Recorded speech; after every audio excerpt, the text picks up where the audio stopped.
Baik, selamat pagi. Assalamualaikum warahmatullahi wabarakatuh dan salam sejahtera untuk kita semua. Kita akan lanjutkan materi hari ini ya, yaitu untuk mata kuliah seminar proposal. Tema pada hari ini yaitu mengenai landasan teori. Ya, untuk itu silahkan yang belum bergabung di Zoom ya, untuk teman-teman mahasiswa dari cabang silahkan bisa bergabung di Zoom ya.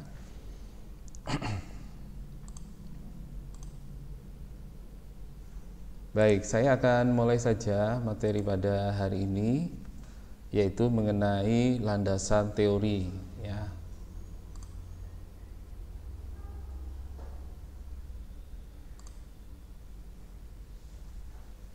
Oke, semoga bisa dilihat ya di layar, di tampilan layar.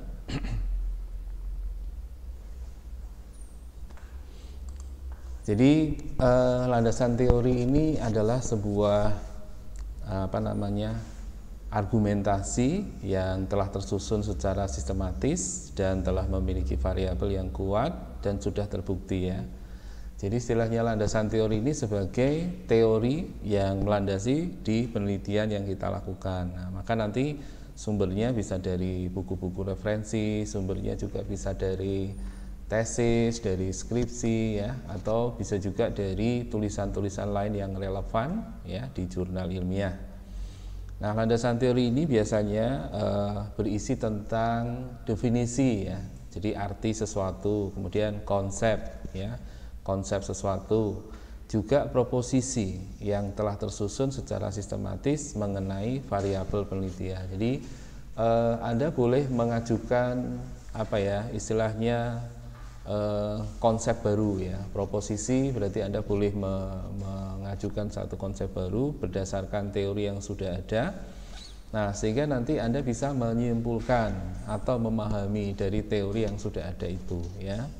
Nah, sehingga nanti landasan teori ini berfungsi untuk mengaitkan dengan pengetahuan yang baru dan juga mempermudah penelitian untuk menyusun sebuah hipotesis ya, serta metodologi penelitian. Nah, jadi ada kata hipotesis ya. Hipotesis ini adalah kesimpulan awal ya. Jadi sebuah kesimpulan yang diambil di awal sebelum melakukan penelitian ya. Jadi semacam kita memberikan satu pernyataan di awal sebuah penelitian. Ya, tujuannya tentunya ya untuk kalau dari landasan teorinya sudah ada ya, kemudian kita mengajukan sebuah judul dari satu penelitian, kemudian dari beberapa penelitian lain itu sudah memberikan gambaran ya dari hasil itu ya, maka kita bisa memberikan sebuah hipotesa ya, kesimpulan sementara ya.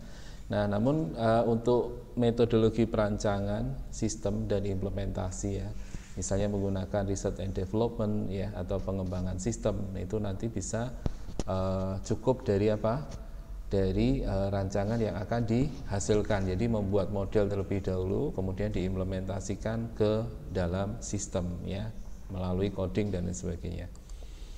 Nah, ini ada beberapa pengertian ya menurut beberapa ahli yang sudah menulis tentang landasan teori ya. Yang pertama menurut Sugiono ya. Sugiono ini menyatakan bahwa landasan teori itu adalah dasar dari sebuah penelitian yang perlu ditegakkan supaya suatu penelitian itu punya dasar yang kuat. Ya, jadi landasan teori itu harus ditegakkan karena apa? Harus ada dasarnya. Kalau kita meneliti harus ada dasarnya. Apa yang sudah dilakukan terdahulu. Nah, dulu sudah sempat saya singgung ya. Jadi kita nggak mungkin menjadi pionir awal dari satu penelitian yang baru ya, kecuali kita sudah cukup banyak ya mengikuti penelitian-penelitian sebelumnya ya. Sehingga di sini nanti landasan teori ini akan menjadi dasar untuk bisa ditegakkan ya, supaya nanti bisa dipakai untuk landasan penelitian yang akan dilakukan. Nah, ini ada catatan, tidak sekedar aktivitas coba-coba ya. Jadi teori itu bukan sesuatu yang dicoba-coba, artinya itu sudah dilakukan penelitian dan sudah menghasilkan teori gitu ya. Kalau misalnya sinar matahari itu ya mulai jam 12 siang itu sudah sangat terik ya, panas. Nah, itu sudah diukur panasnya berapa, sudah diteliti ya. Nah, itu bukan coba-coba, tetapi sudah pasti ya, sudah diukur. Kemudian kalau di bidang SI tentunya ya banyak sekali ya metode-metode yang sudah digunakan, dan itu ternyata sahih untuk kemudian menjadi sebuah teori baru ya, kalau itu penelitian tingkat lanjut.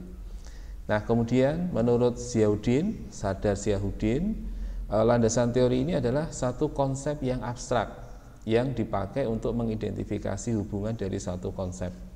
Jadi konsepnya bersifat abstrak itu karena belum ditemukan hubungan antara satu konsep dengan konsep lain. Nah, nanti setelah teliti baru akan ketemu. Contoh sederhana misalnya gini ya, katakan jarak gitu ya, kemarin kita sudah sedikit bahas. Kemudian jarak waktu ya, jarak dan waktu itu ada hubungannya nggak sih gitu? Itu masih abstrak ya. Kok bisa ya jarak sama waktu itu ada hubungannya? Jadi kita bisa menyimpulkan sementara bahwa ketika jaraknya pendek ya, jarak tempuhnya pendek berarti waktunya lebih singkat. Kita mengatakan seperti itu. Kemudian kalau jaraknya jauh berarti waktunya lebih lama, ya kan? Nah, ini kesimpulan sementara itu. Itu kan masih abstrak itu. Kenapa masih abstrak? Karena belum dicoba. Nah, mencobanya gimana? Ya langsung dilakukan penelitian. Caranya gimana? Kirim barang atau kirim produk dari satu titik ke titik yang lain. Ya, misalnya yang pertama jarak 1 kilo, waktunya 2 menit misalnya. Kemudian jarak 2 kilo, waktunya kok 5 menit ya. Jarak 3 kilo, waktunya 10 menit. Jadi dari 3 menit tambah 2 menit jadi 5 menit, 5 menit tambah lagi 5 menit. Harusnya cuma 7 menit, tapi kok di sini 10 menit. Kenapa kira-kira? Ada variabel lain yang mempengaruhi, yaitu apa? Traffic light, lampu warna. Ketika lampu merah berhenti, berapa jumlah lampu merah yang ada di sana, maka akan berhenti. Nah, berapa lama menitnya berhenti itu akan dihitung sebagai waktu. Meskipun jaraknya secara eksak tidak berubah, jaraknya nggak berubah. Tapi karena ada lampu merah yang mengharuskan waktu itu berhenti sejenak sampai lampunya berwarna hijau kemudian jalan, berarti lampu merah juga mempengaruhi waktu tempuh. Selain jarak juga ada traffic light, paham ya di sini ya? Nah, ini yang dimaksud ini abstrak ini. Nah, kan kita tidak tahu kalau tidak dilakukan penelitian ya, ada berapa lampu merah ya. Karena di setiap tempat itu nanti akan berbeda kondisinya. Ya, kalau diteliti itu nanti akan berbeda kondisinya. Oleh karena itu yang abstrak ini nanti akan kita cari hubungannya. Oh, ternyata ada hubungan ya, bahwa jarak dipengaruhi oleh lampu merah, waktu dipengaruhi oleh jarak dan banyaknya lampu merah ya, yang mengharuskan kendaraan berhenti.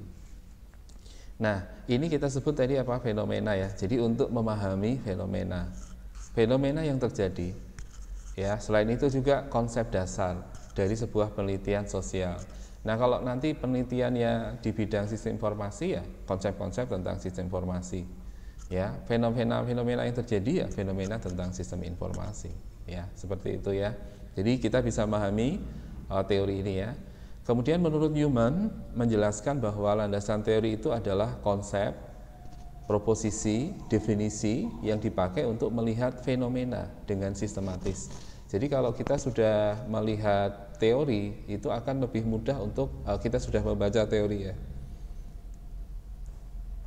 Itu di layar belum berubah ya tampilannya, apa sudah ya? Coba dicek dulu. Kayaknya sih belum. Saya harus pindah ini.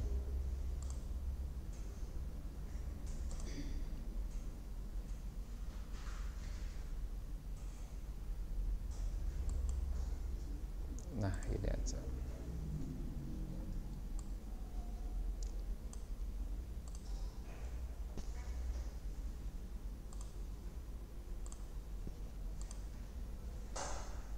Sudah berubah ya? Oke, berarti saya harus pakai yang ini. Nah, jadi landasan teori menurut Sugiono, kemudian menurut Sardar Ziauddin, kemudian menurut Newman, ya, itu masing-masing memberikan gambaran yang apa namanya saling berelasi ya, atau saling berhubungan ya antara satu teori dengan teori yang lain ya. Nah, kemudian ada lagi menurut Moleong ya. Landasan teori adalah seperangkat proposisi yang berhubungan satu sama lain dengan mengikuti aturan tertentu ya. Landasan ini juga berperan dalam memprediksi dan menjelaskan tentang fenomena yang sedang dialami ya. Jadi ada kata fenomena di sini. Kemudian menurut Kerlinger, landasan teori adalah suatu konsep yang berhubungan satu sama lain. Tadi ya, kita bisa menunjukkan hubungannya tadi ya. Ada jarak, ada lampu merah, ada waktu. Oh, ada berhubungannya ya. Dan nanti di mana di dalamnya terdapat pandangan dari fenomena yang sistematis gitu ya. Jadi mungkin di setiap studi case akan berbeda ya satu sama lain, dan cara memandangnya juga akan berbeda ya. Kemudian menurut Littlejohn mengungkapkan bahwa landasan teori adalah konsep abstrak ini ya, atau sejumlah konsep yang saling berhubungan untuk membantu agar memahami suatu. Jadi secara teoritis itu kita bisa melakukan penelitian untuk mendapatkan hubungan apa antara konsep-konsep yang ada, sehingga kalau kita bisa membuat semacam mind map ya, peta pikiran itu ya, kita akan mudah untuk menghubung-hubungkan sesuatu. Contoh misalnya begini ya, tempat wisata dengan apa namanya mobil, kira-kira hubungannya apa? Nah kan gitu, nggak ada hubungannya sebenarnya ya. Tempat wisata sama mobil itu hubungannya apa? Untuk menuju ke tempat wisata bisa menggunakan mobil, atau kita bisa bilang kendaraan saja ya. Untuk menuju ke tempat wisata maka kita bisa menggunakan kendaraan. Kendaraannya apa? Ada kendaraan umum, ada kendaraan pribadi ya. Ada jenis kendaraannya, ada pesawat, ada kereta api, kemudian ada mobil ya, kemudian ada travel ya. Nah, jadi di situ kita bisa melihat apa? Oh, ada hubungannya antara tempat wisata dan kendaraan. Di mana tempat wisata yang dituju itu dihantarkan oleh alat transportasi yang berupa kendaraan tadi ya. Nah, sekarang kalau di bidang sistem informasi ya, apa misalnya? Ada hubungan apa dengan apa misalnya? Dari ilmu pengetahuan tentang komputer, mungkin dari Anda yang sudah mempelajari sampai semester 5 ini ya. Kira-kira apa sih hubungannya?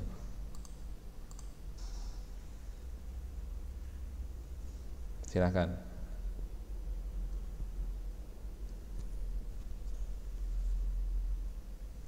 Bisa menjawab salah satu? Hubungan apa dengan apa misalnya?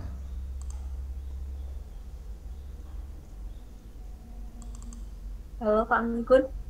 Iya, silakan Maaf Mbak. Pak, kalau menurut saya kayak sistem informasi itu kan kita membuat sebuah sistem itu ada banyak bidang sih Pak yang bisa terlibat, kayak gabungan dari akuntansi juga bisa, Oke. terus juga kalau untuk sistem informasi pendidikan juga bisa, jadi banyak cakupannya sih Pak, kesehatan juga bisa Oke, gitu Mbak Pak. Rajes ya. Ya. Mungkin bisa spesifik disebutkan contoh misalnya tadi ya, antara jarak dan waktu. Mm-mm. Jarak, waktu berarti kalau jaraknya tambah panjang, waktunya tambah lama gitu ya. Jaraknya pendek, Mm-mm. maka waktunya tambah cepat gitu ya. Oh, terjadi ada hubungan antara jarak dan waktu. Nah, itu kalau itu kan umum ya. Nah, kalau yang di Mm-mm. bidang sistem informasi tadi misalnya pendidikan, Mbak Rajes Mm-mm. tadi menjawab antara beberapa bidang di misalnya dunia pendidikan misalnya seperti itu ya. Nah, coba Mm-mm. dispesifikkan bisa nggak antara apa dengan apa? Jadi bentuknya variabel ya, waktu ya, kemudian dengan jarak. Nah, ini berarti waktu dipengaruhi oleh jarak. Oh, berarti ada hubungannya. Oke. Kemudian Kalau tempat. saya sih, oke. Oke. Pak, siakat aja Pak contoh kecilnya. Kan itu kan menghubungkan sistem dengan jadwal mata kuliah, terus juga ada KHS, terus untuk pembayaran dan lain sebagainya gitu Pak. Kan itu berbentuk variabel. Baik, berarti Ya. misalnya sistem siakat ya dengan KRS gitu ya.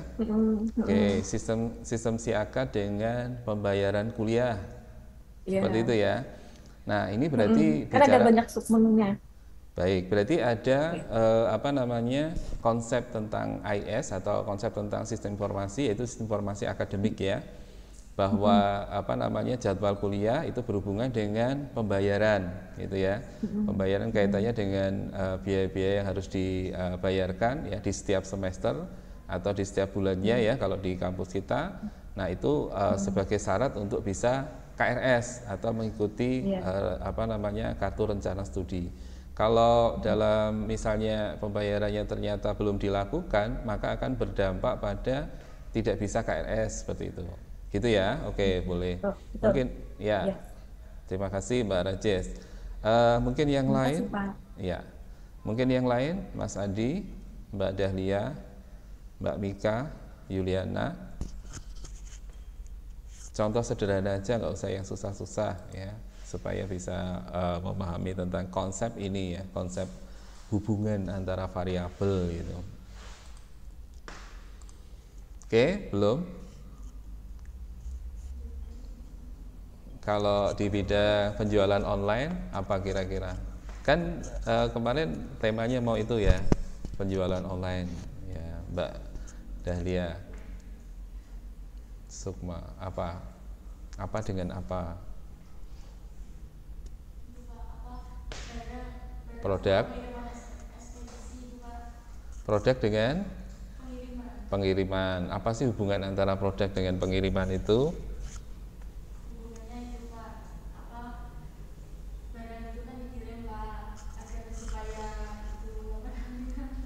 Bukan. Kenapa kok barang dikirim? Ya, berarti ada hubungan antara produk dengan pengiriman. Karena apa? Karena produk akan dikirim ke konsumen ketika ada order. Ya, gitu ya. Berarti ada hubungan ya. Hubungannya apa itu?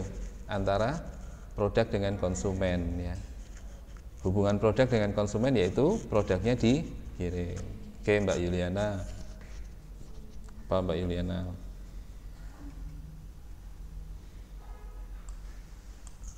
Nah, ini konsep yang nanti akan terus dipakai pada saat Anda menulis skripsi nanti. Anda paham kalau ada order, ini nanti dikirimnya melalui ekspedisi gitu. Nah, jadi ada hubungan di sini gitu. Ya, Mbak Yuliana mungkin bidangnya apa kemarin itu? Sistem penunjang keputusan ya. Apa bidang yang mau diambil temanya?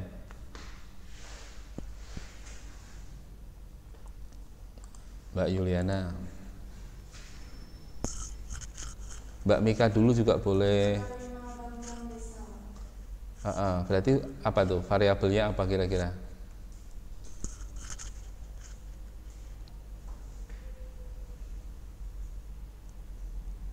Bantuan desa ya? Bantuan desa berarti ada variabel bantuan, ada desa, terus ada apa lagi?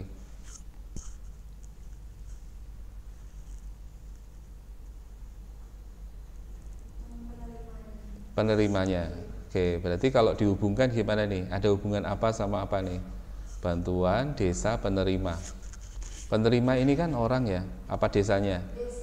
Desanya ya, nama desanya. Terus bantuan ini adalah bantuan dari kementerian. Apa itu namanya?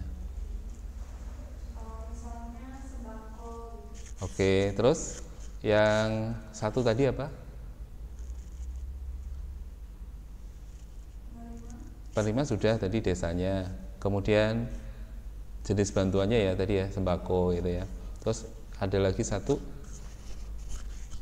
apa tadi yang disebutkan di awal? Sistem penunjang keputusannya. Oke, metodenya mungkin ya. Oke, jangan ke metode dulu ya. Apa sih hubungan antara misalnya gini, bantuan dengan desa? Apa hubungan antara bantuan dengan desa? Kalau tadi di penjualan ya, hubungan antara produk sama konsumen. Hubungannya adalah produk dikirim ke konsumen atau konsumen membeli atau konsumen mengorder produk. Ya, jadi ketika produknya diorder maka akan dikirim. Ya, contoh seperti itu ya. Jadi pengiriman itu dipengaruhi oleh pemesanan atau order. Kayak tadi misalnya waktu dipengaruhi oleh jarak. Nah, gitu ya. Jadi pengiriman dipengaruhi oleh pemesanan. Ya, kalau nggak ada pemesanan nggak akan dikirim. Nah, seperti itu. Sederhana aja contohnya. Apa misalnya yang lain?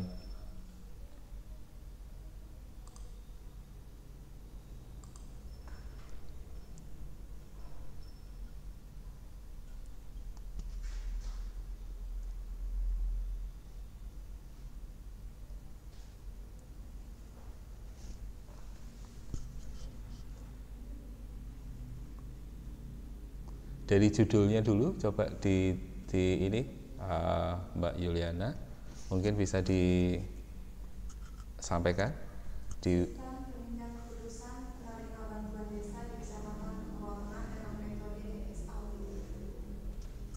ya, jadi belum kelihatan ya variabelnya ya. Kalau udah masuk ke latar belakang baru kelihatan. Sudah membuat latar belakang belum? Oh belum ya, karena belum membuat latar belakang. Oke, Mbak Mika mungkin silakan sambil di ini Mbak Yuliana sambil dicari ya. Mbak Mika apa dengan apa? Sistem informasi simpan pinjam sama itu kredit. Oke, dulu pernah ada yang bikin sepertinya ya. Nah, itu hubungannya apa dengan apa itu kira-kira? Simpan pinjam tuh. Simpan pinjam sama itu. Yang minjam siapa ya kan? Anggota. Nah, terus Anggota sama itu kreditnya apa? ya, berarti apa itu dana ya? Dana pinjaman ya. Berarti ada hubungan antara anggota dengan dana pinjaman. Hubungannya apa itu? Kalau mengajukan kredit, maka dananya akan dicairkan, gitu ya. Tapi juga akan dicek dulu ya. Untuk pencairan dananya ada beberapa persyaratan ya. Jadi ada hubungannya itu antara anggota orang ya dengan dana. Ya, hubungannya adalah kalau ada pengajuan ya, maka dana akan dicairkan. Nah, jadi kita tahu kalau nggak ngajukan ya nggak akan pernah dicairkan. Kalau nggak ada order ya nggak akan pernah dikirim. Ya, seperti itu ya. Jadi ada hubungan-hubungan itu ya. Nah, kita harus memahami itu, konsep-konsep itu ya. Oke, Mas Adi mungkin. Sama produk sama konsumen. Ya, sama ya berarti ya. Kalau yang lain di persediaannya misalnya. Di persediaan barangnya, stoknya.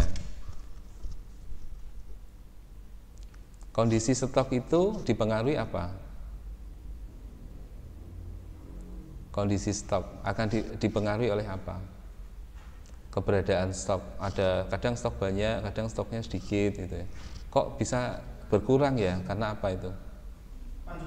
Ya, karena penjualan atau karena order konsumen. Nah, jadi kalau tadi Mbak Dahlia tadi kaitannya sama pengiriman, kalau ini kaitannya sama persediaan. Ya kan? Persediaan berkurang ketika ada pesanan atau pembelian atau penjualan dari produsennya, ya, pihak tokonya. Itu kan? Paham ya Mbak di sini ya? Oh, jadi ada hubungan-hubungan nih. Kalau ada ordernya dikirim, pasti stoknya berkurang. Gitu ya. Nah, baik. Kita lanjutkan lagi. Saya cek dulu. Ini sudah masuk apa belum? Oke. Kemudian yang berikutnya apa sih fungsi landasan teori ya? Landasan teori ini berfungsi untuk menyusun suatu pengetahuan di bidang tertentu. Ya, jadi landasan teori itu adalah teori-teori yang digunakan untuk apa? Melakukan penelitian. Berarti di situ ada pengetahuan ya. Nah, supaya kita bisa tahu, maka kita baca tuh landasan teorinya. Oke. Kemudian sebagai keterangan sementara di dalam sebuah penelitian ya. Jadi landasan teori yang mengatakan seperti ini itu sebagai keterangan sementara karena belum dilakukan penelitian. Nah, kita harus melakukan pembuktian dulu supaya nanti teori itu apa namanya itu sahih ya. Oh ternyata benar teori itu. Jadi apa yang kita lakukan mendukung teori itu. Tapi begitu kita melakukan teori, kita melakukan penelitian, teorinya ternyata tidak sama dengan hasil yang kita teliti. Berarti apa? Kita tidak memberikan dukungan dari teori itu, tapi ada mungkin teori baru. Ya. Nah, kan hasil penelitian itu bisa beda-beda, ya. Jadi landasan teori ini sebagai keterangan sementara. Kemudian yang ketiga, berfungsi untuk mengembangkan ilmu pengetahuan. Jadi kalau ketemu teori baru, ketemu cara baru, ketemu sistem baru, ya, berarti akan apa itu? Mengembangkan ilmu pengetahuan. Di bidang apa? Sesuai bidang yang diteliti. Kalau misalnya merancang sistem penjualan berbasis web dengan metode B misalnya, nah itu adalah ilmu pengetahuan baru yang dihasilkan dari penelitian, ya. Terus menjelaskan variabel dalam penelitian tadi ya, ada jarak, ada waktu, ada lampu merah, ada konsumen, ada produk, itu variabel-variabel. Nah variabel itu dijelaskan di situ, ya. Jadi dengan menjelaskan variabel itu kita akan memahami variabel itu. Apa sih produk itu? Apa sih jarak itu, apa sih waktu itu. Nah, nanti itu kita harus pahami ya konsep-konsep itu. Nah, yang kelima yaitu memprediksi dan merumuskan penelitian ya. Jadi kita membuat prediksi tadi, kesimpulan awal ya, bahwa penelitian yang nanti akan dilakukan ya itu hasilnya akan seperti ini, itu ya. Misalnya ada hubungan antara jarak dan waktu ya, semakin panjang jaraknya semakin lama. Jadi nggak mungkin panjang jaraknya semakin bertambah, waktunya semakin pendek, itu nggak mungkin. Nah gitu ya. Jadi di sini kita bisa melakukan prediksi. Ya. Kita logika aja nih, semakin panjang berarti waktunya mesti semakin lama. Coba kita teliti. Gitu. Ya itu kan sesuatu yang kita mudah pahami gitu. Ternyata setelah kita teliti kok jaraknya fluktuatif ya. Kadang bisa tepat segini, kadang bisa, oh ternyata ada variabel lain lagi, yaitu apa? Lampu merah. Karena lampu merah itu berhenti gitu. Setelah dihitung ya, uji F, uji T, ternyata masih ada variabel lain lagi. Jadi belum 100% itu. Ada variabel lain lagi yang berpengaruh. Apa kira-kira? Kecelakaan. Terjadi kecelakaan ya, menyebabkan kita harus berhenti ya, atau kita harus mencari jalan alternatif yang jaraknya ternyata lebih jauh dari yang seharusnya ditempuh. Oh berarti selain jarak, lampu merah, kemudian adanya kecelakaan di jalan raya, ini tiga variabel ini berpengaruh pada waktu. Jelas ya sampai sini ya. Setelah diuji F, uji T ternyata sudah 100%. Oh berarti tiga ini yang mempengaruhi. Ya. Oh ada yang lain nggak Pak? Ada. Mungkin sekian persen. Nanti dari uji uji T ya. Uji T itu uji antara pengaruh satu variabel kepada variabel yang dipengaruhi. Kalau uji F itu uji keseluruhan variabel tadi, tiga-tiganya tadi pada variabel yang dipengaruhi. Nah, itu uji T, uji F ya. Nah, kemudian memprediksi sudah ya sebagai pengontrol masalah dalam penelitian. Ya. Kenapa? Karena kalau tidak dikontrol berdasarkan teori ini akan berkembang terus gitu ya, akan berkembang lebih luas lagi. Ya. Jadi kita akan mempersempit ya untuk mengontrol bahwa kemarin ada bagian yaitu pembatasan masalah ya atau ruang lingkup masalah ya. Tujuannya supaya kita nggak terlalu luas itu. Nah nanti kalau dikembangkan lagi variabelnya jadi banyak lagi nih. Nah variabel itu relevan nggak kira-kira kalau diangkat itu? Ya akan relevan atau tidak gitu. Oh ternyata kaitannya dengan konsumen ya. Konsumen itu akan kecewa kalau pengirimannya lama. Ya. Jadi kalau Anda pesan GoFood ya atau Shopee Food ya atau GrabFood itu Anda akan melihat di peta. Ya. Anda akan disajikan petanya. Kira-kira yang mengirim itu ya itu dia sedang di mana? Itu kita bisa melihat. Ya. Jadi misalnya ketika posisi dari drivernya itu jauh dari rumah makannya, kita sudah bisa melihat, oh berarti jarak antara driver ini sama rumah makan sekian ya, diperbesar gitu kan kelihatan. nanti dia di rumah makan sebelum menuju rumah makan akan pesan dulu, ya kan, maksudnya akan dibuatkan dulu. Nah ini butuh waktu berapa, mungkin dia akan menghubungi rumah makannya kira-kira 10 menit lah gitu, baru dia akan meluncur ke rumah makan untuk ngambil ya. Jadi ada yang langsung meluncur menunggu di rumah makan sambil diproses ya menunya, ada yang menunggu sampai saat jadi dulu baru langsung diambil. Nah terus kemudian menuju ke tempat pengiriman, yaitu tempat kita. Nah kita bisa lihat ya estimasi sekian menit nyampe. Nah di situ kan mesti ada estimasi ya 30 sampai 45 menit sampai ke tempat Anda, karena harus dibuat dulu ya masakannya, kemudian baru dikirim. Nah itu estimasi itu akan membantu kita. Tapi kalau kemudian jadi lama sekali ya, ada sesuatu hal yang membuat pengiriman itu jadi terkendala, nah tinggal konsumennya ya mau memahami atau enggak. Tadi saya jatuh Kak misalnya ya, jadi saya harus ini dulu ya, baru kemudian saya kirimkan. Dicek ini kok lama banget ya, di titik itu tuh kok lama banget, kenapa? Nanti dia ngasih informasi gitu, maaf Kak saya jatuh gitu. Misalnya ya, kepleset atau apa gitu, bisa juga ya.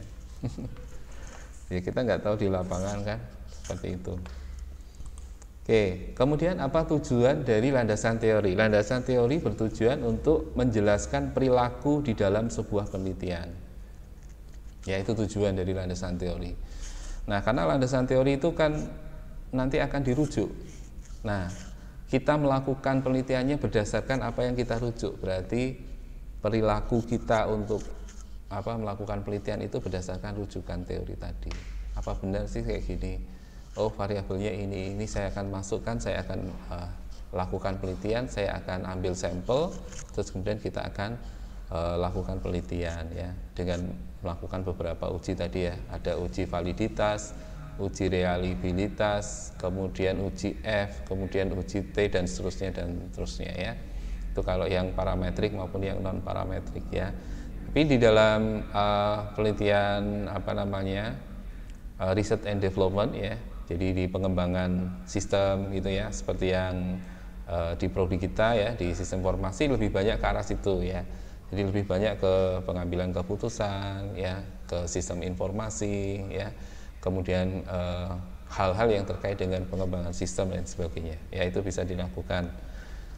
Kemudian tujuan dari landasan teori ini adalah sebagai panduan untuk meneliti ya, yang mencakup tentang sistem, metode, algoritma, pengembangan sistem. Nah ini yang di SI banyak yang di pengembangan sistem.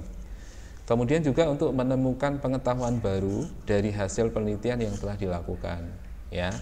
Nah jadi pengetahuan ini adalah hasil akhir, prosesnya adalah di dalam penelitiannya.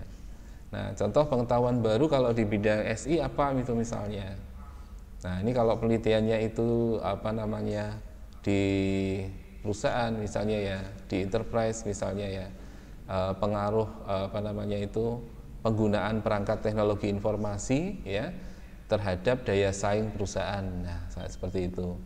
Jadi kalau mengimplementasikan teknologi informasi ya, daya saingnya itu meningkat. Kenapa? Karena yang dipakai teknologi. Teknologi itu bisa mempercepat, teknologi itu bisa mempermudah ya kan penggunaannya. Kemudian teknologi itu bisa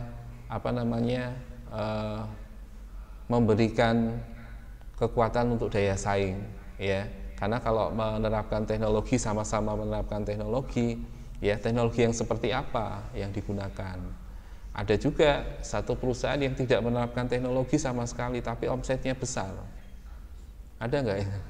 Ada ya, yang menjual produk-produk yang unik ya, dia nggak perlu teknologi yang macam-macam tuh di perusahaannya, cukup butuh website aja itu ya. Misalnya barang unik apa misalnya ya, batu permata gitu ya, itu nggak perlu teknologi yang macam-macam, tuh harganya masih mahal sekali karena bisa ditemukan di satu lokasi yang tadinya tidak berharga sama sekali di situ, kemudian diolah sedemikian rupa jadi batu cincin yang bagus ya. Ini nama permatanya apa misalnya ya, blue sapphire misalnya. Wow, itu harganya bisa langsung sekian juta gitu ya. Nah jadi pendapatannya besar tanpa teknologi ya. Kerajinan, lukisan lukisan apa? Iya, harganya berapa tuh? Miliaran ya. Iya. Padahal cuman warna-warna ya, cat yang kemudian dipakai untuk menggambarkan di kanvas, kemudian dikasih figuran. Nah ini harganya kok mahal ya? Nah itu objeknya langsung besar gitu. Ya itu yang contoh tidak menggunakan teknologi. Tetapi kalau kita menjual produk massal, produk-produk yang digunakan oleh konsumen itu secara umum ya kita harus pakai teknologi. Ya harus pakai perangkat yang bisa mempercepat prosesnya. Contoh mempercepat pemasaran ya agar produknya langsung bisa sampai ke konsumen. Caranya lewat iklan di Facebook itu ya, kemudian iklan di televisi. Loh, kita bisa tahu kopi kapal api itu ya dari iklan. Harus ada kopi gajah. Wah, dulunya kapal api saja, kemudian kopi luwak, sekarang ada kopi gajah. Baru lagi langsung sampai ketika kita nonton TV. Nah itu teknologinya apa tuh? Teknologi televisi ya kan? Iya. Jadi cukup membuat iklan, kemudian iklannya ditayangkan di televisi. Semua orang yang nonton televisi itu pada saat iklan itu ditayangkan, maka akan langsung sampai di konsumen. Nah kalau kita punya produk, misalnya Mbak Dahlia punya kosmetik, kosmetiknya ini sama nggak dengan di toko lain? Ya gitu ya, ada sama. Bagaimana dengan harganya? Apakah kompetitif antara punya Mbak Dahlia dengan yang dijual di toko lain? Ya di tokonya Mbak Dahlia lebih murah? Ya kalau lebih murah berarti kompetitif ya. Ketika nanti dua produk ini sampai ke konsumen ya, mungkin konsumen akan memilah kok di sini lebih murah ya. Nanti akan ditanyakan kualitasnya sama enggak, ini KW atau tidak, misalnya seperti itu ya kan. Tapi teknologi itu sudah menyampaikan dengan cepat kepada konsumennya. Sama-sama punya teknologi, yaitu misalnya katakan iklan di medsos, itu teknologi ya. Kita bisa menggunakan medsosnya, kemudian kita punya gambar produknya, kita punya narasi dari produk itu untuk ditawarkan, langsung posting ke Facebook. Kebetulan di perusahaan lain juga sama gitu ya, punya produk itu juga posting, tampil di situ ya, di atasnya atau di bawahnya gitu ya, kemudian dibaca, ini lebih murah, di toko B lebih murah. Nah nanti konsumen yang cerdas, dia akan cari tahu dulu kok bisa lebih murah ya, dicek dulu, oh ternyata ini langsung dari distributornya ya. Terus kemudian dia tidak perlu punya karyawan, dia tidak perlu punya ruko atau toko ya, ini penjualannya dari rumah, mungkin harganya bisa ditekan serendah mungkin, margin keuntungan. Tapi kalau punya karyawan banyak, ada toko, mesti harganya relatif lebih mahal gitu, karena harus membayar biaya. Iya itu ya, itu pertimbangan seperti itu. Nah maka sekarang ini kalau kita lihat ya, ada fenomena di Glodok ya, di Jakarta itu ya, itu sepi pengunjung karena pengunjung banyak yang sekarang mengaksesnya di marketplace. Mereka banyak ngomong juga, memang hanya 1-2 orang saja dan itu hanya lihat gitu ya, kemudian datang cuma lihat, tahu harganya sudah, terima kasih gitu ya, ada yang seperti itu. Nah karena mereka sudah bisa ngakses lewat marketplace dan langsung bisa tahu harganya, kemudian bisa chatting sama pemilik toko ya, penjualnya, kemudian kita bisa nego ya. Kalau kemudian ternyata pembelinya berminat, dia langsung bisa order. Oke, saya order hari ini ya Kak, misalnya gitu ya. Terus order, udah tinggal dikirim barangnya. Nah, itu sudah nggak perlu biaya untuk transportasi ya, harus keluar rumah ya, menuju ke tokonya lihat. Tapi kalau orangnya memang harus lihat dulu produknya seperti apa, ya, itu baru puas ya. Saya harus lihat produknya dulu. Karena seringkali kalau di toko online, di marketplace itu antara yang digambar dengan yang aslinya itu beda. Maka banyak ya marketplace atau startup. Mungkin Anda pernah dengar ya, depannya M ke belakang ya. Saya nggak usah sebutkan. Itu produknya bagus ya di layar, di tampilan di layar itu bagus. Orang lihat tuh langsung seneng. Produk tas, produk macam-macam. Begitu barangnya dikirim, kok kok beda sekali sama itu, warnanya sudah beda, ya bentuknya mirip tapi kualitasnya beda. Meskipun dengan harga murah, itu kalau dipakai tidak seperti ekspektasi yang nanti kita akan bayangkan. Ya kalau misalnya kita lihat di foto itu sudah seperti itu, sesuai ekspektasi kita, nanti kalau saya pakai ya seperti itu barangnya. Tapi ini beda gitu. Nanti akan ya. Nah, karena itu jangan sampai kalau yang di medsos ya, marketplace itu ya, jualan produknya berbeda dengan yang ada di foto, aslinya berbeda dengan yang ditawarkan. Nah, maka beberapa ada yang pakai foto real, ya. Jadi ada foto-foto yang bagusnya, gitu, yang kualitas bagusnya ya. Tapi ada foto realnya yang diplastiki, kemudian dibuka, gitu ya. Ini foto aslinya seperti ini. Jadi kita tidak merasa kecewa ya. Konsumen tidak kecewa ketika membeli produk itu. Ya, ini ada beberapa yang banyak seperti itu. Oke, kemudian hal penting yang ada di dalam membuat landasan teori yang perlu kita perhatikan adalah yang pertama isi dan pemilihan teorinya. Ya, pemilihan dari suatu teori ini akan sangat penting karena apa? Akan menjadi gambaran teori kedepannya. Ya, kemudian yang kedua, dengan kata lain, isi dari teori ini akan penting untuk dibuat dengan tertata, ya, sistematis dan terencana, mengingat hal ini adalah dasar dari penelitian. Nah, jadi kalau Anda menulis teori itu jangan terbolak-balik. Maksudnya tertata, sistematis, contohnya gini. Sistem informasi penjualan online berbasis web mobile. Studi kasus pada PT EGZ. Nah, itu berarti ada kata sistem. Teori tentang sistemnya sampaikan dulu. Ya. Kemudian teori tentang informasi sampaikan dulu. Baru kemudian sistem informasi, apa itu? Itu tertata ya. Jadi sistem informasi, teori tentang sistem informasi, kemudian teori penjualan, kemudian teori penjualan online itu seperti apa. Maka sistem informasi penjualan online adalah, nah itu artinya tertata. Jangan tiba-tiba di atas sistem informasi penjualan online ditulis di teori pertama penjualan. Ya boleh, tapi tidak berurutan itu. Tidak tertata. Nanti Anda lihat contoh-contohnya ya di di perpustakaan, ya. Itu pasti diawali dari judul yang pertama di awal itu. Nah, kalau di awalnya tidak menyebutkan sistem informasi, berarti langsung ke konsepnya. Nah, nanti orang akan bisa katakan gini, itu sebenarnya sistem informasi, tapi di judul tidak disebutkan itu sistem informasi. Di landasan teorinya tidak dituliskan tentang teori sistem informasi gitu. Kira-kira nanti akan rancu nggak gitu? Ya akan rancu. Ya, jadi teori itu selalu akan terus dipakai ya pada saat kita melakukan penelitian. Nah, kemudian apa isi yang ada di dalam teori itu? Ya, ada kerangka teori, ya. Tadi ya variabel pertama, variabel kedua, variabel ketiga dan seterusnya tadi. Kalau ada waktu, jarak, misalnya lampu merah, itu variabelnya ya. Nah, ini kalau untuk penelitian kuantitatif dan kualitatif ya. Kalau di penelitian pengembangan, variabel ini yang nanti akan dikembangkan. Ya, jadi akan dibuat aplikasi atau akan dibuat sistemnya. Tidak dicari hubungannya. Ya, jadi ingat ya. Jadi tadi saya menjelaskan tentang hubungan antara variabel itu, nanti Anda tidak meneliti tentang itu.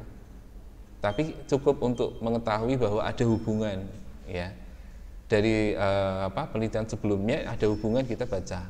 Ya, kita tahu ada hubungannya. Ya, seperti itu. Nah, kemudian state of the art atau kajian terdahulu. Ya, ini literatur review ya.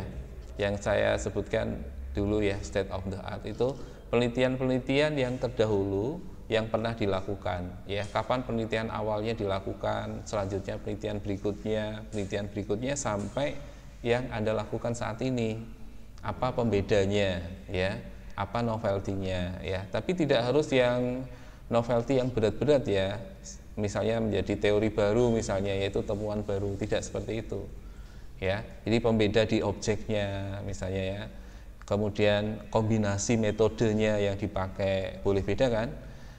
si A misalnya kombinasi A dan B, kita peneliti coba dengan kombinasi B dan C, kombinasi A dan C, seperti apa hasilnya.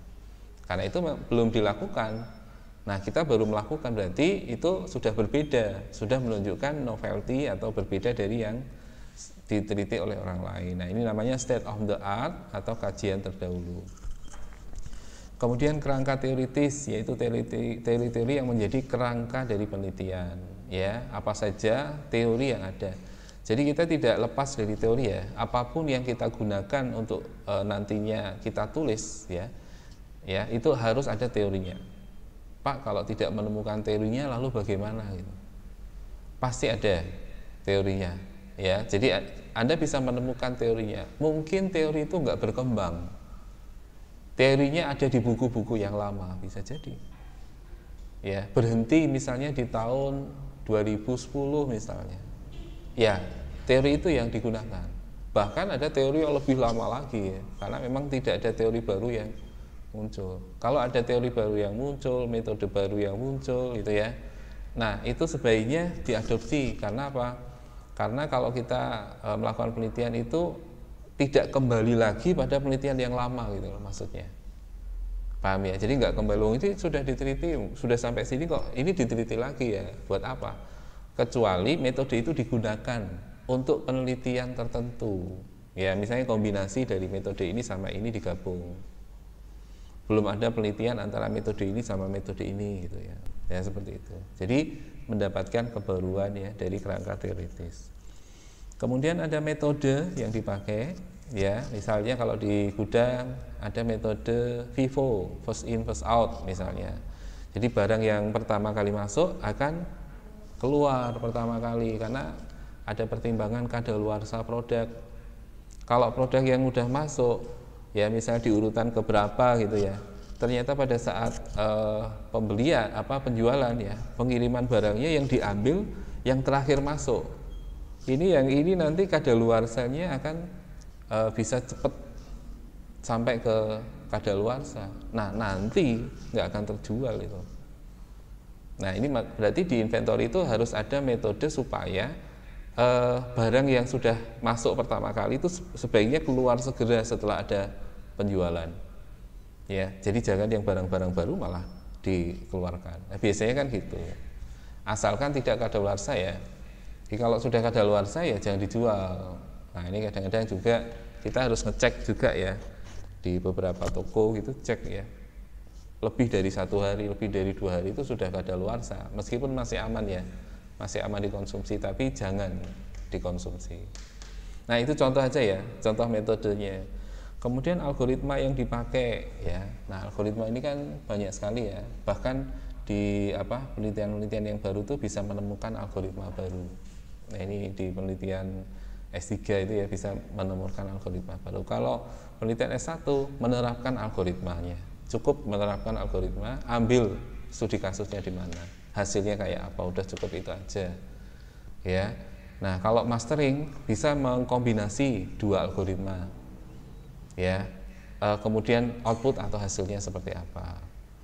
Kemudian dampaknya seperti apa, ada temuan baru atau tidak, ada novelty baru atau tidak, ya seperti itu. Nah, kalau S3 cari algoritma baru, menemukan algoritma baru, ya. Nah, maka di sini untuk metode algoritma itu menjadi bagian dari isi teori, ya. Misalnya contoh metode perancangan sistem menggunakan SDLC, System Development Life Cycle.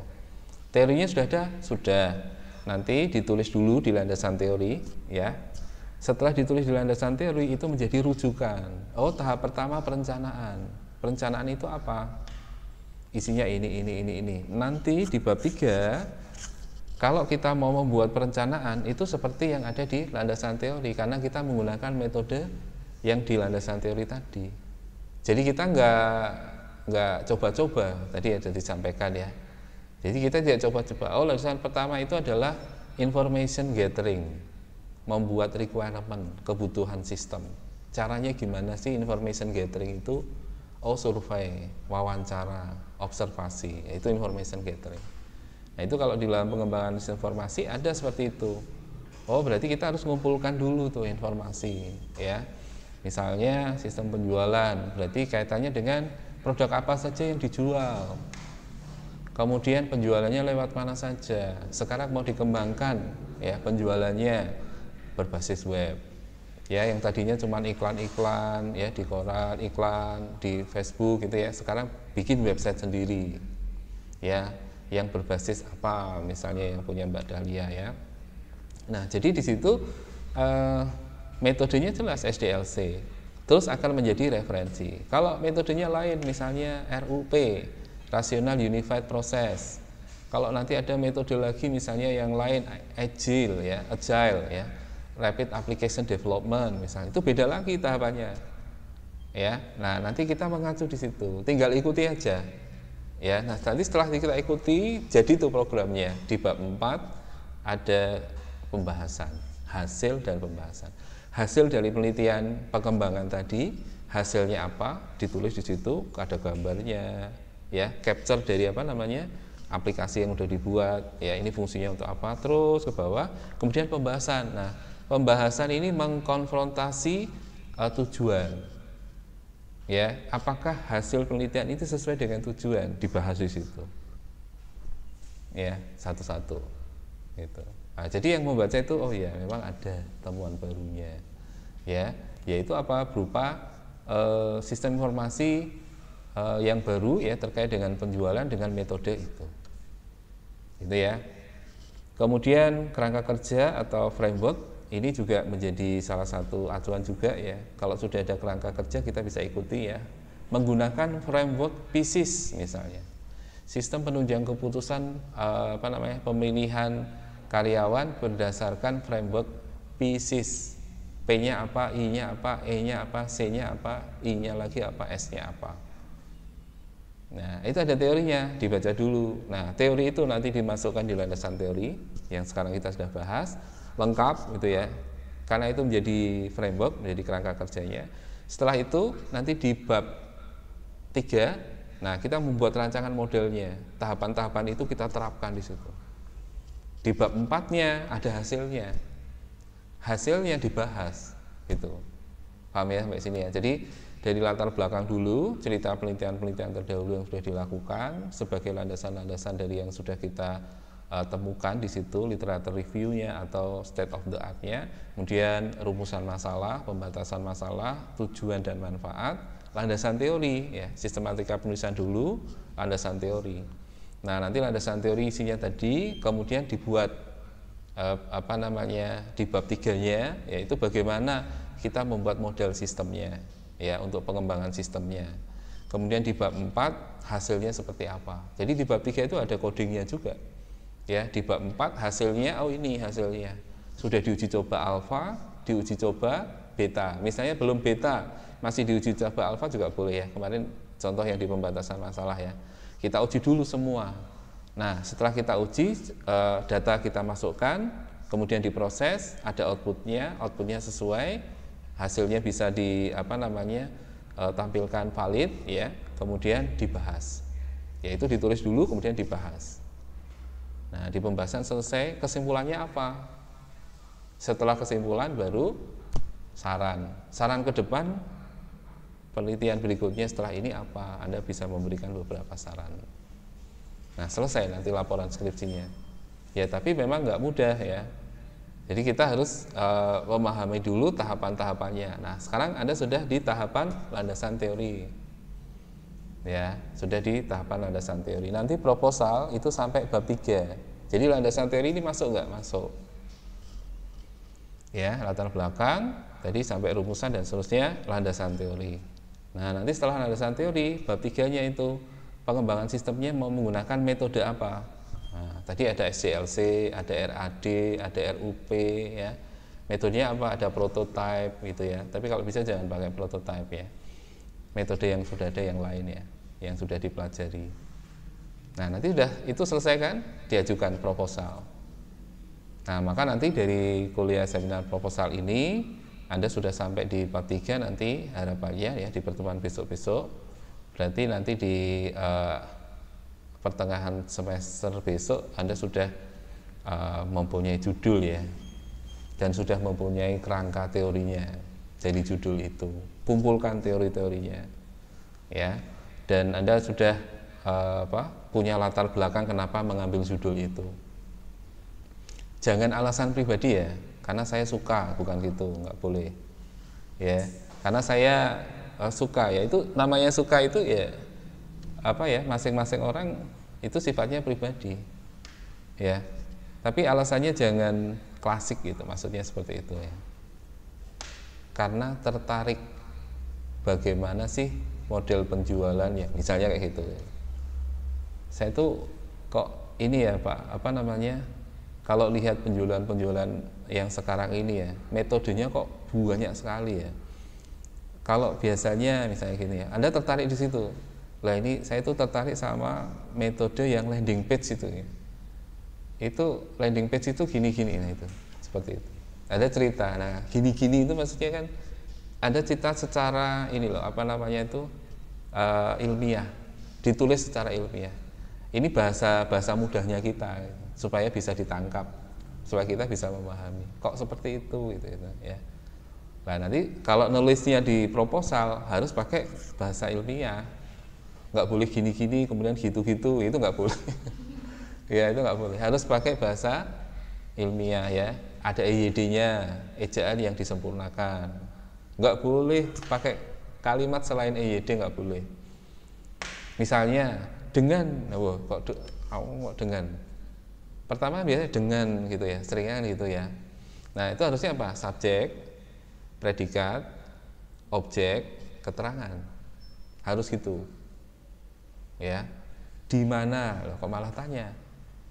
Kan ada ya, harusnya kan di mana itu kalimat tanya ya. Di mana? Di sana kan gitu. Di situ kan gitu. Variabel ini di mana pada saat di mana itu sebenarnya kalimat tanya itu berarti tidak menggunakan EYD, itu banyak ditemukan. Ya, kadang saya sendiri itu sering gitu. Setelah saya baca, loh kok ada di mana? Dihapus. Terus hilangkan penulis gitu ya. Peneliti, ya itu masalah peneliti. Apa yang dilakukan peneliti? Ya. Tapi yang dilakukan dalam penelitian. Jadi bukan masalah peneliti tapi masalah penelitian. Kalau masalah peneliti misalnya gini, bagaimana membuat website penjualan, itu masalahnya peneliti. Kalau masalah penelitian gimana? Nanti ya dibaca lagi ya.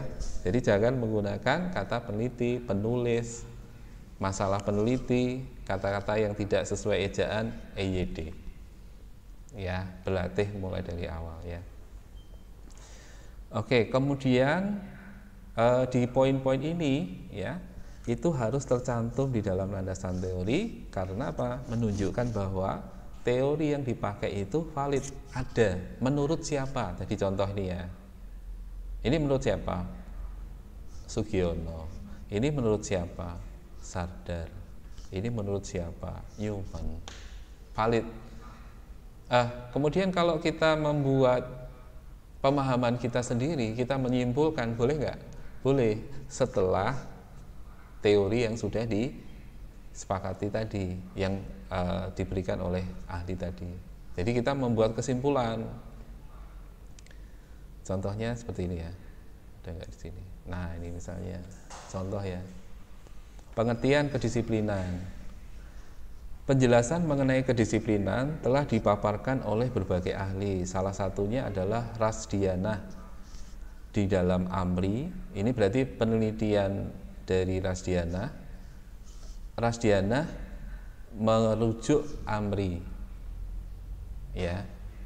Kemudian itu dilakukan tahun 2013 di halaman 168 dari bukunya, buku hasil penelitiannya. Pak, itu kok namanya nama Indonesia ya? Karena penelitinya Indonesia, orang Indonesia.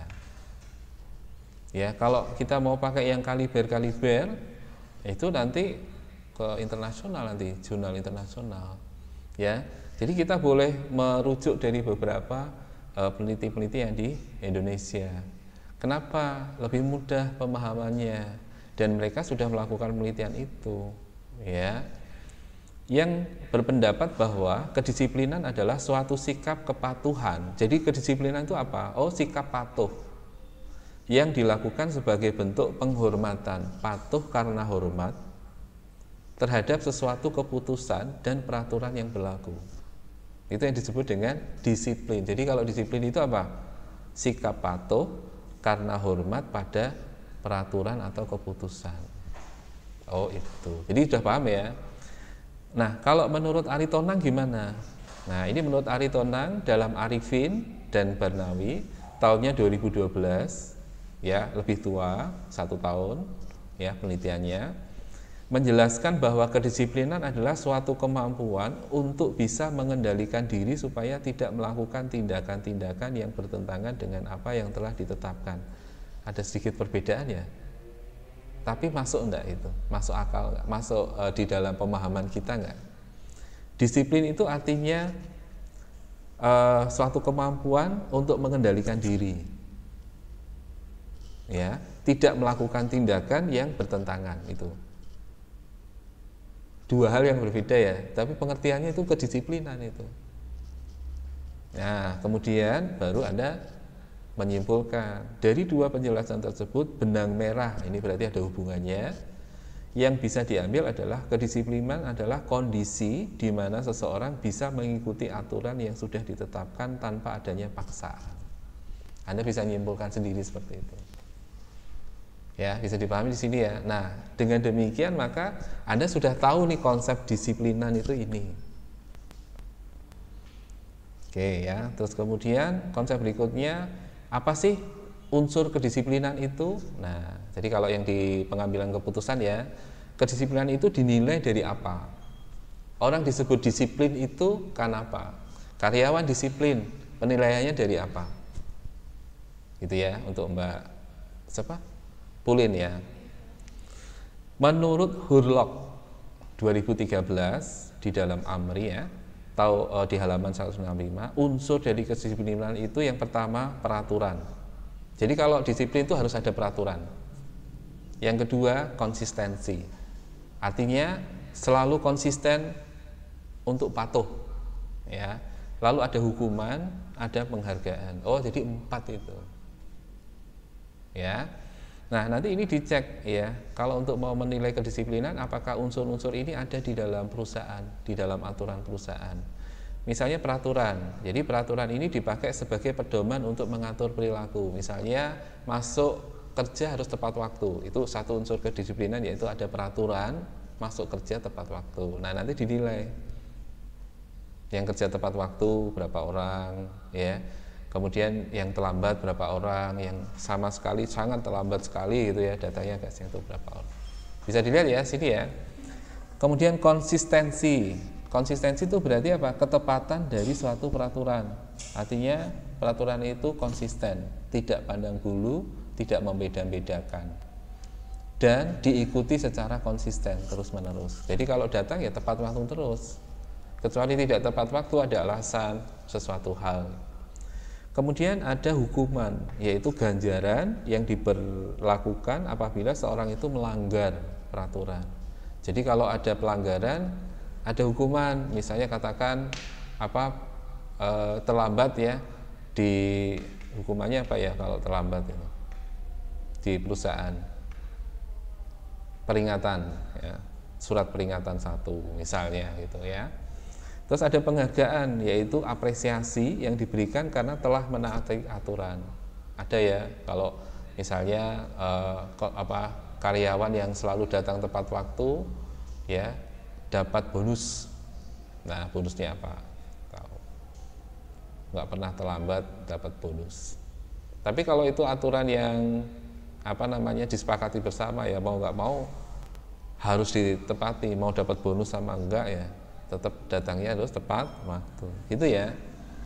Nah, lebih lanjut, Hurlock mengatakan bahwa disiplin ini bisa muncul dan terus berkembang dari dalam diri manusia berdasarkan nilai serta budaya yang ada di sekitar masyarakat. Jadi orang disiplin itu bisa dipengaruhi dari dalam dirinya sendiri, dia mau disiplin enggak. Dan ada juga dari pengaruh sekitar masyarakat, budaya di sekitar masyarakat. Ya, yang lain aja sering santai-santai terlambat, ngapain saya? Nah itu dari di dalam dirinya kurang motivasi. Jadi mengikuti orang lain yang kurang baik sikapnya, dia ngikutin seperti itu. Ya, ini contoh dari apa, landasan teori ya. Jadi bisa dipahami sampai di sini ya. Jadi kalau ada landasan teori tentang ini, pengertiannya dari mana saja, ya. Kemudian Anda simpulkan. Kemudian kalau ada unsurnya apa saja dari pengertian itu. Ya, nanti didetailkan lebih detail lagi. Kita nunggu azan dulu ya, sebentar.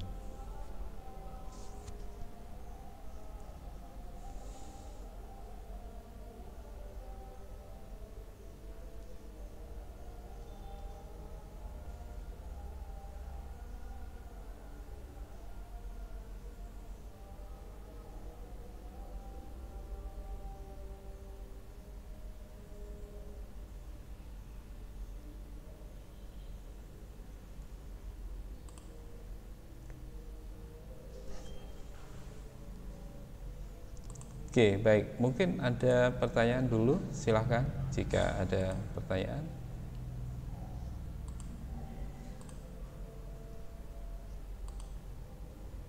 Silahkan jika ada pertanyaan.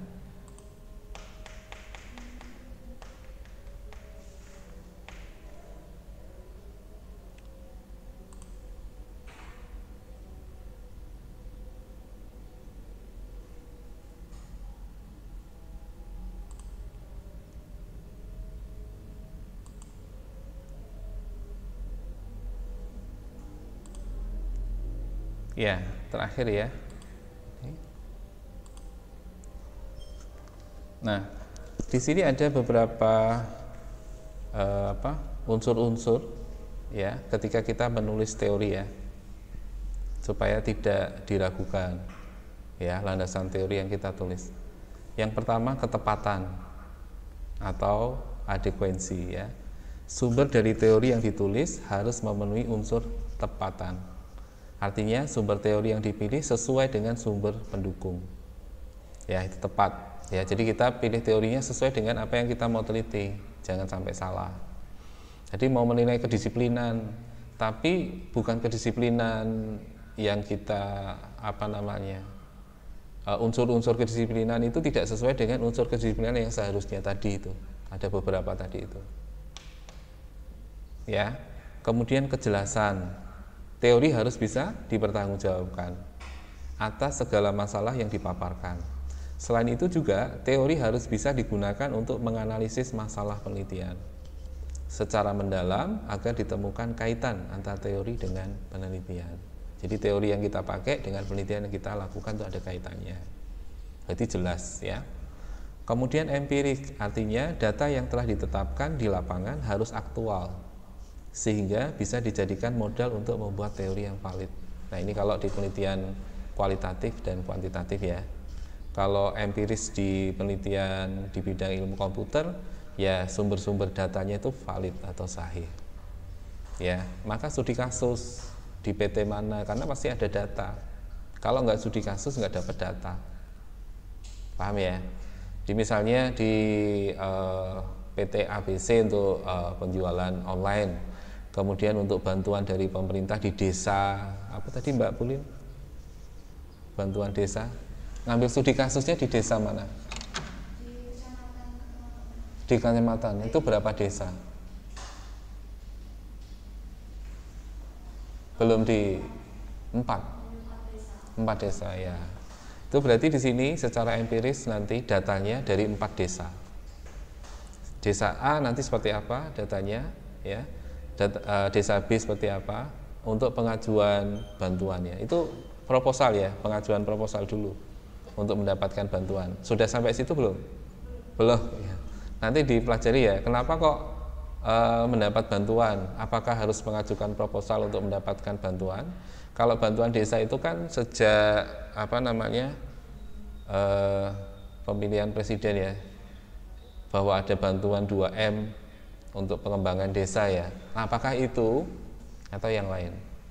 Atau bukan yang itu, yang mana? Jadi desa itu ada sekarang, bahkan website desa itu banyak. potensi-potensi desa itu ditampilkan di website. Nah, itu salah satunya fungsi dari bantuan itu, yaitu untuk mengembangkan website desa. Nanti Anda cari ya, website desa banyak sekali.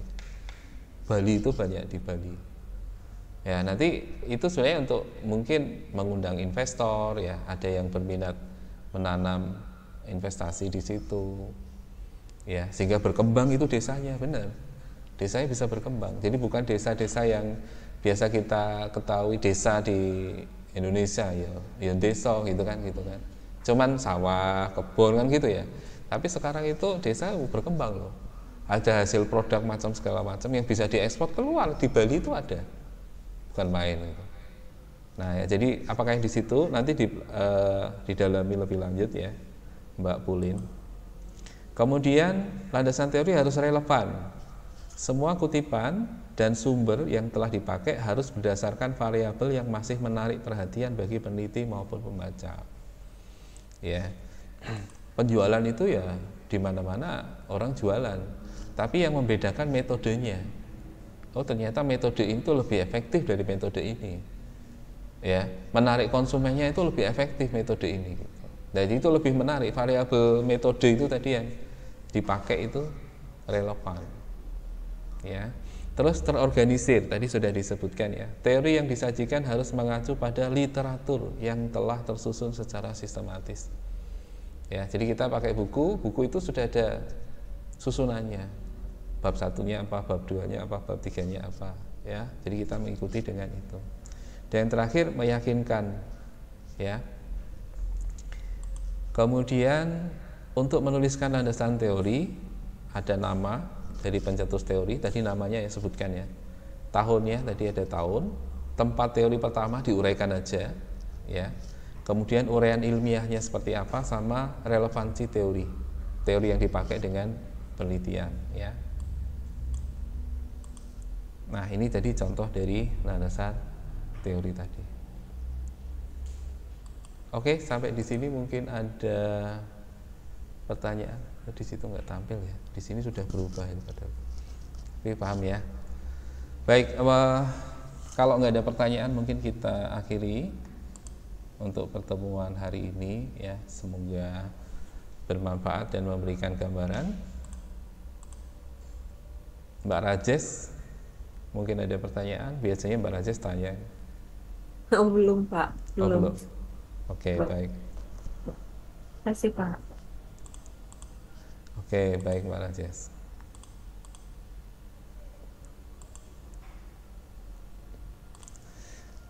Baik, terima kasih atas perhatiannya. Semoga pertemuan hari ini memberikan manfaat ya, dan bisa diterapkan nanti dalam menyusun landasan teori ya. Nah, jadi sesuai dengan tema atau judul yang dibuat. Selamat siang. Wassalamualaikum warahmatullahi wabarakatuh dan salam sejahtera untuk semuanya. Oke.